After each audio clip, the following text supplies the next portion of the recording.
One night, in the early fall days after Carl's departure, after their breakup really, though he had somehow managed to skip the part where he actually had to break up with her, by simply informing her that he had bought a one-way ticket home to his country and would not be returning, Martha had gone to an outdoor film screening in Cabot Square.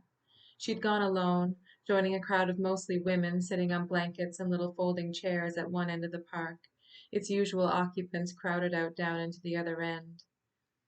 The film was a documentary about a Dutch doctor who traveled by boat to countries where abortion was illegal, picking up women and administering the abortion pill to them on board, back out in international waters. They went to Ecuador and unfurled a banner of the Virgin of El Panecillo with a number to a hotline that would give instructions on inducing a miscarriage.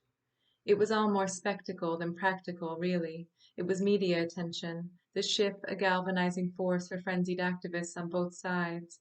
But they were doing something. Martha had heard about the ship before but hadn't known they were using the pill.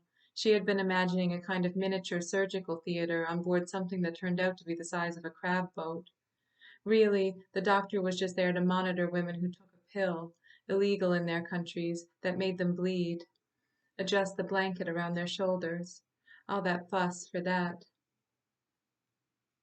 Partway through the film, Martha noticed a man standing just to the side of the screen, facing the wrong way. He had dark circles under his eyes, an otherwise pasty white face, a shaved head, camo pants, and a scruffy black backpack, one hand on the handlebars of a beater bicycle. He was surveying the crowd.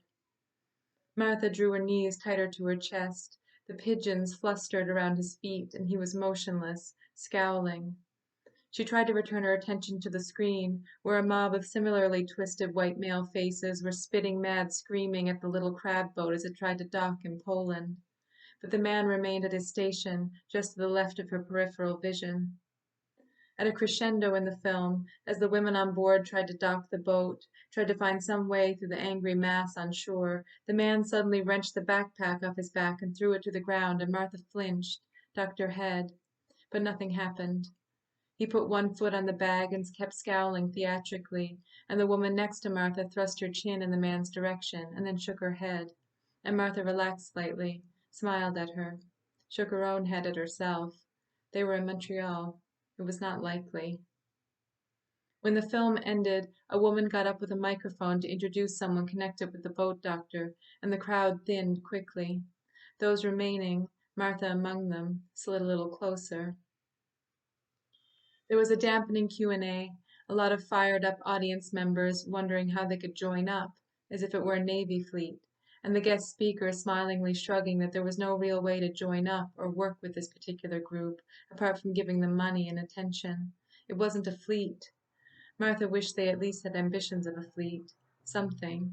The crowd stirred and mumbled. It was starting to turn. Martha was itching again. The women felt like she did, maybe. It had been 2 years, but Martha was still angry at the indignity of it all, at the insistence of the physical body. She wanted there to be a fight about it. She wanted to join up, but there was nothing to join.